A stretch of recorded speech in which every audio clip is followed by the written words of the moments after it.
The morning sun cast a golden glow over Kensington Palace as Catherine, Princess of Wales, stood before her bedroom mirror, adjusting the final details of her stunning Alexander McQueen headpiece. The intricate silver bullion and crystal embroidery caught the light perfectly, complementing her flowing white dress. She had chosen this elegant ensemble carefully, knowing that millions of eyes would be watching her every move on this historic day. Down the hallway, Prince William was helping their youngest son, Prince Louis, with his miniature military-style uniform. The 5-year-old wiggled impatiently as his father straightened his ceremonial sword, a replica of the one William himself would carry during the procession. Louis had been practicing his royal wave for weeks, much to the delight of his older siblings who often dissolved into giggles watching him perfect his technique. Princess Charlotte, now 8 years old, sat calmly as her nanny put the finishing touches on her hair. She wore a beautiful white dress with intricate embroidery, paired with a delicate silver headband that sparkled like her mother's. Charlotte had developed a natural grace that impressed even the most seasoned royal watchers, and today she seemed to understand the gravity of the occasion in a way that surprised the adults around her. 10-year-old Prince George, a second in line to the throne, carried himself with a dignity beyond his years. His ceremonial uniform was immaculate, and he had spent considerable time learning the proper protocols for the day. Unlike his younger brother's playful enthusiasm, George approached the coronation with a serious demeanor that reminded everyone of his future role as king. The family gathered in the drawing room for a final inspection by their staff. Catherine knelt down to speak quietly with each child, reminding them of the day's schedule and the importance of their grandfather's coronation. She had a special way of explaining royal duties to her children, making them feel proud of their heritage while keeping them grounded in normal family values. William watched his family with obvious pride and affection.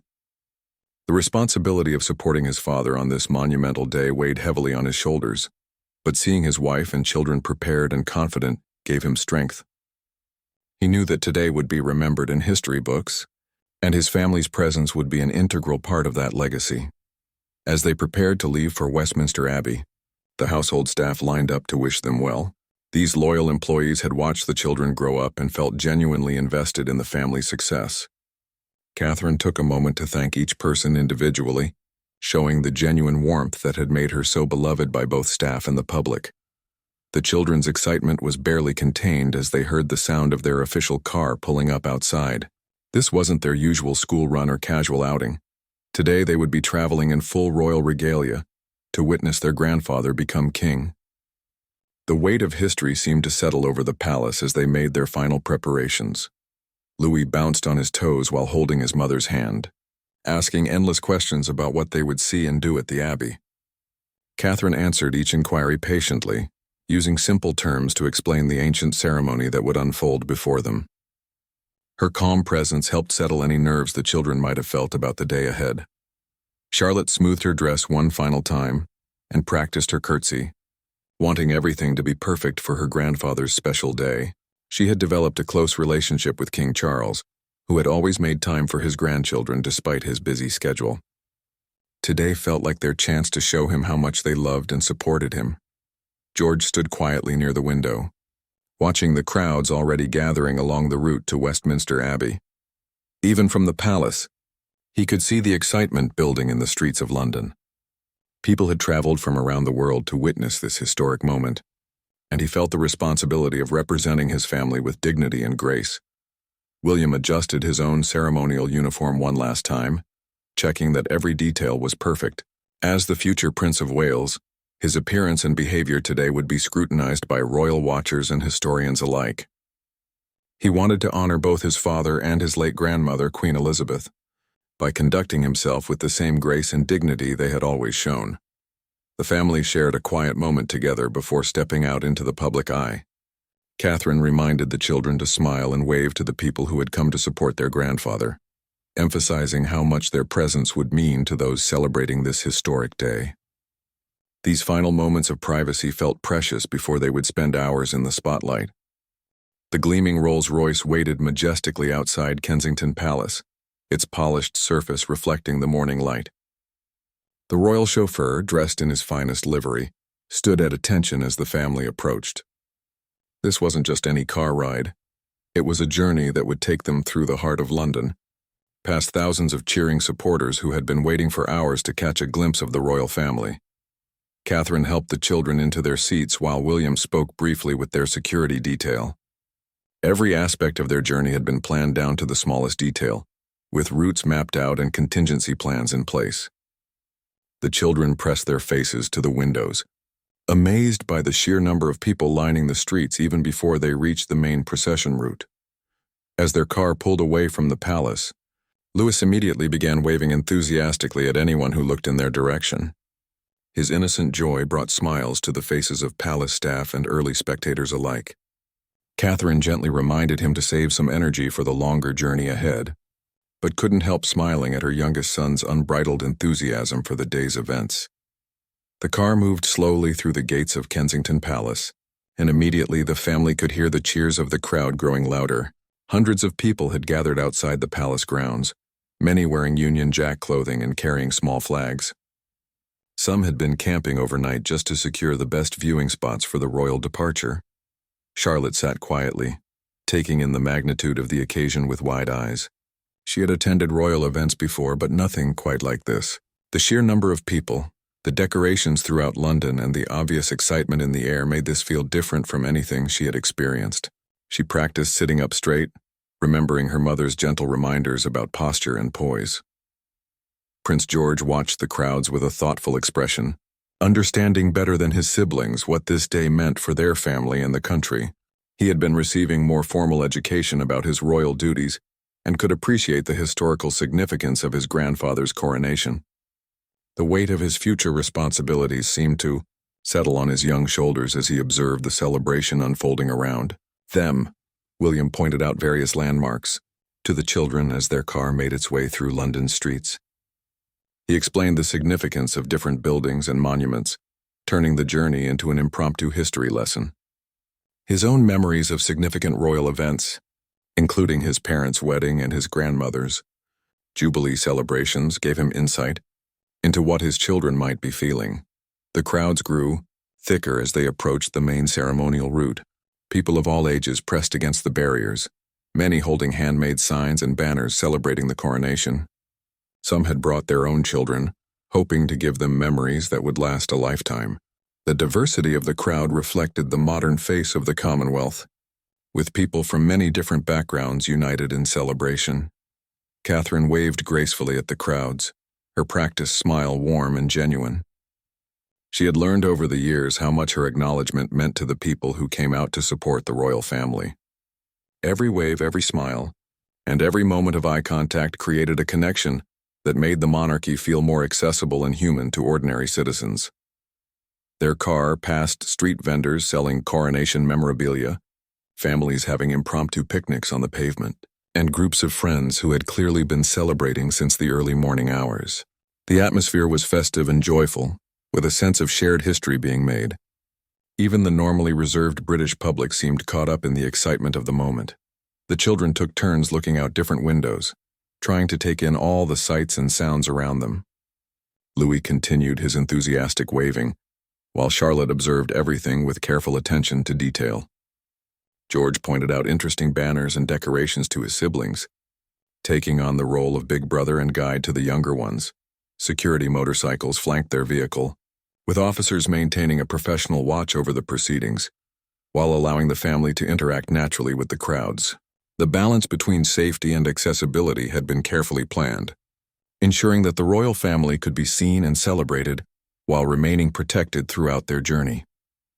As Westminster Abbey came into view in the distance, the family could see that the crowds were even denser around the ancient building. Television crews from around the world had set up their equipment, and the distinctive uniforms of various military units could be seen preparing for the ceremonial procession. The children grew quieter as they approached their destination, sensing that the most important part of their day was about to begin. Westminster Abbey rose majestically before them, its ancient stone towers reaching toward the cloudy London sky. The historic building, which had witnessed the coronations of British monarchs for nearly 1,000 years, was decorated with magnificent floral arrangements and gold ceremonial banners that fluttered gently in the morning breeze. Television cameras from every major network in the world were positioned strategically around the Abbey, ready to capture every moment of this historic day. As their car approached the Abbey's entrance, the family could see distinguished guests already making their way inside. Foreign dignitaries, members of parliament, and representatives from Commonwealth nations had traveled from across the globe to witness King Charles's coronation. The children pressed closer to the windows, fascinated by the colorful traditional dress of guests from different countries and cultures. The car came to a gentle stop at the Abbey's main entrance, where a red carpet had been laid out specifically for the royal family's arrival. Palace officials and church representatives stood ready to welcome them, their formal attire adding to the solemnity of the occasion. Catherine took a deep breath and squeezed William's hand, knowing that from this moment forward, every gesture would be watched and remembered by history. Prince Louis's eyes grew wide as he saw the massive wooden doors of the Abbey standing open, revealing glimpses of the ornate interior beyond. The ancient building seemed almost magical to the young prince, with its soaring arches and stained glass windows that cast colorful patterns on the stone floors. He had visited the Abbey before for family events, but today it felt different, grander and more mysterious. Their car door was opened by a uniformed official, and William stepped out first, immediately acknowledging the cheers from the crowds gathered behind the security barriers. His naval uniform, complete with ceremonial decorations, caught the light as he turned to help his family from the vehicle. The crowd's excitement was palpable, with many people calling out good wishes and congratulations for the family. Catherine emerged gracefully, her white Alexander McQueen ensemble creating a striking silhouette against the ancient stone of the Abbey. Her headpiece sparkled in the camera flashes, and her warm smile seemed to light up the entire entrance area. She had perfected the art of looking both regal and approachable, a skill that had made her one of the most popular members of the royal family. Charlotte stepped out next, her smaller version of her mother's elegant style drawing. Appreciative murmurs from the crowd. The young princess had developed remarkable composure for her age, walking with perfect posture and offering gentle waves to the people who had gathered to celebrate her grandfather's coronation. Her natural grace suggested she had inherited her mother's instinct for public appearances. George followed with the serious demeanor that had become his trademark at official events. Even at 10 years old, he seemed to understand the weight of the occasion and his own future role in the monarchy. His military-style uniform was perfectly pressed, and he carried himself with a dignity that impressed even seasoned royal watchers who had covered countless ceremonies over the years. Finally, Louis bounded out of the car with barely contained excitement, immediately looking around at all the activity surrounding the Abbey. His enthusiasm brought smiles to the faces of everyone present, from the formal church officials to the hardened security personnel. His mother gently took his hand, helping to channel his energy while allowing his natural personality to shine through. The family paused for a moment at the Abbey entrance, allowing photographers to capture the historic moment of their arrival. This brief photo opportunity would become one of the defining images of King Charles's coronation, showing 4 generations of the royal family united in support of the new monarch. The children stood close to their parents, creating a picture of family solidarity that would appear on front pages around the world. Abbey officials approached to greet the family and provide final instructions about the ceremony. The children listened carefully as they were reminded about where they would sit and what would happen during different parts of the coronation service. Charlotte nodded seriously at each instruction, while Louis looked around with wonder at the magnificent interior that was slowly being revealed as they moved toward the entrance. The sound of organ music drifted out from inside the Abbey, mixing with the distant cheers of the crowd and the clicking of camera shutters. This combination of ancient ceremony and modern media attention created a unique atmosphere that seemed to bridge centuries of British history. The children seemed to sense that they were participating in something much larger than themselves. William and Catherine exchanged a meaningful look as they prepared to enter the Abbey, both understanding that this moment marked a significant transition for their family and the monarchy. Their children would remember this day for the rest of their lives, and the images captured here would become part of the permanent record of British royal history. As they approached the massive doors of Westminster Abbey, the family could hear the growing sounds of the ceremony beginning inside. Distinguished guests were taking their seats. The choir was preparing for the ancient hymns, and church officials were making final preparations for the sacred ritual that would transform Prince Charles into King Charles III before the eyes of the world. Stepping across the threshold of Westminster Abbey felt like entering a different world entirely. The ancient stone walls seemed to whisper with the voices of centuries past, while magnificent stained glass windows cast jeweled patterns of light across the ornate interior. The children's footsteps echoed softly on the worn stone floors that had been walked upon by kings and queens for nearly 1,000 years. The abbey's interior had been transformed for the coronation, with golden ceremonial decorations and elaborate floral arrangements that complemented, rather than overshadowed, the building's historic beauty. Hundreds of distinguished guests were already seated in perfectly organized rows, their formal attire creating a sea of elegant colors beneath the soaring Gothic arches. The atmosphere was both reverent and electric with anticipation. Louis looked up in wonder at the vaulted ceiling high above, his young mind trying to comprehend the sheer scale and age of the building around him. Catherine gently guided him toward their designated seats, pointing out interesting architectural details along the way to keep him engaged and focused. His natural curiosity about everything he saw helped distract him from any nervousness about the formal ceremony ahead. Charlotte walked with practiced grace, her eyes taking in every detail of the magnificent surroundings. She had been studying the history of Westminster Abbey in preparation for this day, and seeing it transformed for her grandfather's coronation made all her lessons come alive.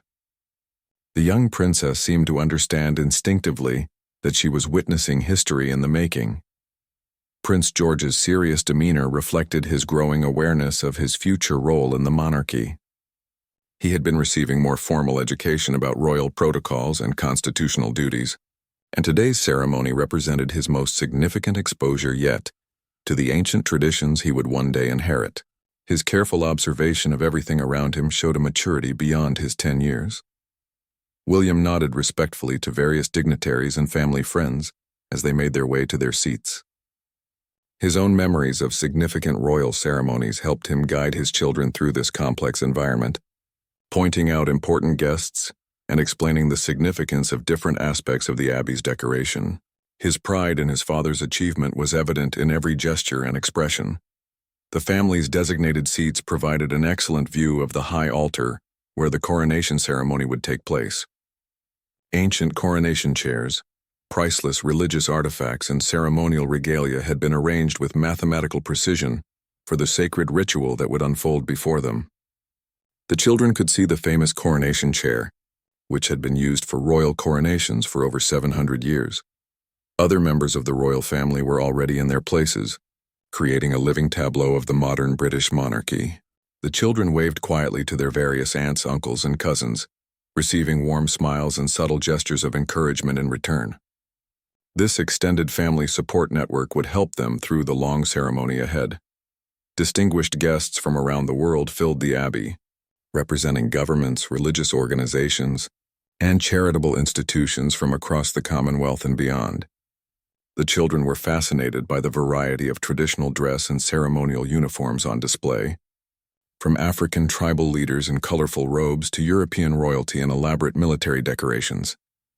The magnificent organ began to play more loudly, signaling that the ceremony proper was about to begin. The ancient music seemed to resonate through the very stones of the Abbey, creating an atmosphere of sacred solemnity that even the youngest attendees could feel. Louis sat up straighter in his seat, sensing that something very important was happening around him.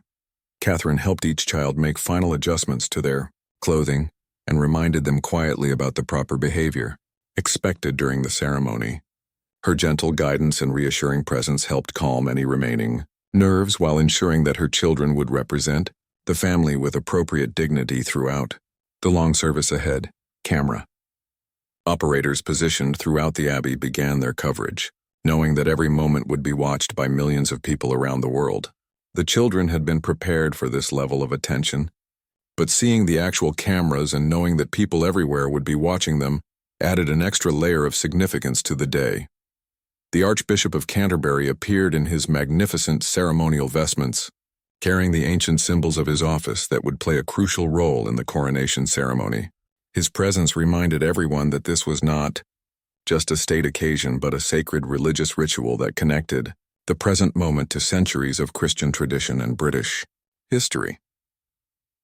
As the final preparations were completed, the family settled into their seats and prepared to witness the transformation of Prince Charles into King Charles III. The children understood that they were about to see their grandfather participate in one of the oldest and most significant ceremonies in British culture, a ritual that would define his reign and their own futures as members of the royal family. The moment everyone had been waiting for finally arrived as King Charles III entered Westminster Abbey in full ceremonial regalia. The children watched with wide eyes as their grandfather, transformed by the magnificent robes of state, processed slowly down the ancient aisle toward the high altar.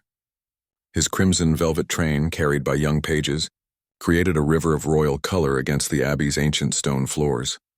Louis pointed excitedly at his grandfather, whispering loudly enough for nearby guests to hear his amazement at seeing the familiar family figure in such grand circumstances. Catherine gently placed a finger to her lips, reminding him to whisper more quietly, but her smile showed that she understood his excitement at witnessing such a spectacular sight. The transformation of their beloved grandfather into the ceremonial king was remarkable, even for the adults present. Charlotte sat transfixed by the pageantry unfolding before them, her artistic eye taking in every detail of the elaborate ceremony. She had always been fascinated by the historical aspects of royal life, and seeing the ancient rituals performed exactly as they had been for centuries gave her a deep connection to the long line of queens and kings who had come before. Her quiet reverence impressed the adults around her. Prince George watched with intense concentration, understanding that he was observing traditions that he would one day participate in himself. His education had prepared him for much of what he was seeing, but experiencing the actual ceremony in person gave him a profound appreciation for the weight of royal responsibility. The solemnity of the occasion seemed to deepen his natural seriousness about his future role. The Archbishop of Canterbury began the ancient words of the coronation service, his voice carrying clearly throughout the abbey as he performed rituals that dated back more than 1,000 years. The children listened carefully to the formal language, some of which they had studied in preparation for the day, while other phrases were mysterious and archaic even to the adults present. William watched his father with obvious pride and emotion, remembering his own preparation for future kingship, while seeing Charles finally achieve the role he had been preparing for his entire life. The complexity of royal succession and duty played out before his children's eyes, giving them a real understanding of what their family represented to the nation and the Commonwealth. Queen Camilla entered in her own magnificent ceremonial robes, her presence adding another layer of grandeur to the already spectacular proceedings. The children had developed warm relationships with their step-grandmother, and seeing her participate in this historic ceremony helped them understand her important role in their grandfather's life and reign. The crown jewels made their appearance, carried with infinite care by church officials who understood the priceless nature of the artifacts they handled. The children gasped quietly at the sight of the famous St. Edward's crown, encrusted with precious gems that sparkled magnificently in the abbey's lights. These weren't just beautiful objects but symbols of centuries of British history and tradition. Ancient hymns filled the abbey as the choir's voices soared toward the vaulted ceiling, creating an atmosphere of sacred celebration that touched everyone present. The children had heard some of these traditional songs before, but hearing them performed in this context gave the music new meaning and emotional impact. Even young Louis seemed moved by the powerful combination of voices and organ music. The anointing ceremony began, representing the most sacred part of the coronation ritual, where religious tradition merged with royal ceremony. The children watched quietly as their grandfather participated in rituals that connected him directly to the divine right of kings, concepts that their parents had tried to explain, but which became more real through direct observation of the actual ceremony. As the moment for the actual crowning approached, tension filled the abbey like electricity. Centuries of tradition were building toward this single moment when Prince Charles would become King Charles III in the eyes of God, the Church, and the nation. The children sensed this building anticipation and sat forward in their seats, not wanting to miss any detail of the historic moment. The weight of the moment was palpable as the Archbishop lifted the heavy crown high above the king's head. Every person in the abbey, from the youngest child to the oldest dignitary, understood that they were witnessing a moment that would be remembered and recorded for generations to come. The children would carry this memory with them for the rest of their lives, understanding that they had been present at one of the most significant moments in modern British history. When the crown finally settled onto King Charles's head, the Abbey erupted in the traditional cry of "God Save the King." The children joined their voices with hundreds of others, their excitement finally finding expression after the long period of quiet observation. Louis's enthusiastic participation brought smiles to many faces, while Charlotte and George added their voices with appropriate dignity and joy. The magnificent ceremony concluded with church bells ringing across London, their joyful peals announcing to the entire city that Britain had a newly crowned king. Inside Westminster Abbey, the atmosphere was electric with celebration and historical significance as guests began to process out of the ancient building. The children had witnessed something extraordinary, and their faces showed a mixture of exhaustion, excitement, and pride in their grandfather's achievement. As the royal family prepared to leave the Abbey, Catherine helped the children organize themselves for the journey back through London's celebrating streets. The long ceremony had tested even Charlotte's remarkable composure, and little Louis was clearly ready for lunch and perhaps a nap. However, their public duties for the day were far from over. With balcony appearances and public celebrations still ahead of them, the family emerged from Westminster Abbey into brilliant sunshine that seemed to bless the day's proceedings. The crowds that had waited patiently throughout the ceremony erupted in cheers when they saw the newly styled Prince and Princess of Wales with their children. The children waved enthusiastically, their energy renewed by the obvious joy and excitement of the thousands of people celebrating in the streets around them. Their return journey to Buckingham Palace took them through streets packed with well-wishers from around the world. Union Jack flags fluttered from every available surface while people of all ages cheered and sang patriotic songs. The children pressed against the car windows, amazed by the scale of the celebration that their grandfather's coronation had inspired throughout the capital city. Louis, his earlier solemnity forgotten, returned to his enthusiastic waving while pointing out interesting sights to his siblings. His innocent delight in the crowd's reactions brought smiles to everyone who could see him through the car windows. Catherine and William exchanged amused glances, knowing that their youngest son's natural charm was winning hearts throughout London and around the world through television coverage. Charlotte observed the celebrating crowds with thoughtful interest, beginning to understand the deep connection between the royal family and the British people. She had read about previous coronations and jubilees, but experiencing the genuine affection and excitement of the crowds gave her new insight into what it meant to be a member of the royal family. Her wave became more confident as she began to appreciate how much her acknowledgement meant to the people celebrating around them. Prince George maintained his serious demeanor but seemed more relaxed after successfully navigating his first major royal ceremony.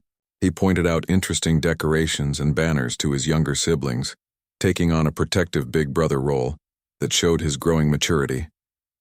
His questions about the crowds and celebrations revealed his developing understanding of his family's unique position in British society. The journey back to Buckingham Palace became a celebration in itself, with their car moving slowly enough for the family to interact meaningfully with the crowds. Street parties were visible everywhere, with families who had organized elaborate celebrations to mark the historic day.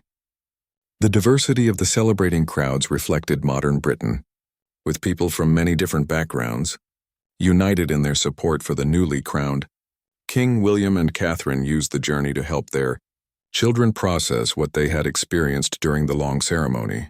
They answered questions about the religious significance of different rituals, the historical importance of the crown jewels, and the meaning of their grandfather's new role as king. These conversations helped transform the day's spectacle into valuable lessons about family history and royal duty. As Buckingham Palace came into view, the children could see that even larger crowds had gathered on the Mall and around the Victoria Memorial. The famous balcony of Buckingham Palace awaited them, where they would make their final public appearance of the day alongside their newly crowned grandfather. This traditional balcony moment would provide the perfect conclusion to a day that had already created countless memories. The car passed through the palace gates to the cheers of the assembled crowds, and the children waved farewell to the thousands of people who had shared in their family's historic day. Inside the palace, King Charles III was waiting to greet his family. His crown finally removed, but his joy at sharing this momentous day with his beloved grandchildren clearly evident on his face. As they prepared for their balcony appearance, the children chatted excitedly about everything they had seen and experienced. The day had been long and sometimes challenging for such young people, but they had risen to every occasion with grace and dignity. Their successful participation in their grandfather's coronation had marked an important step in their own development as future working members of the royal family. The balcony doors opened to reveal the massive crowd stretching as far as the eye could see down the mall. The children joined their parents and grandfather, waving to the thousands of people who had gathered to celebrate this historic day. Their presence on that famous balcony, captured by photographers and broadcast around the world, created the perfect ending to a day that had transformed Prince Charles into King Charles III, while showcasing the next generation of the royal family to the world.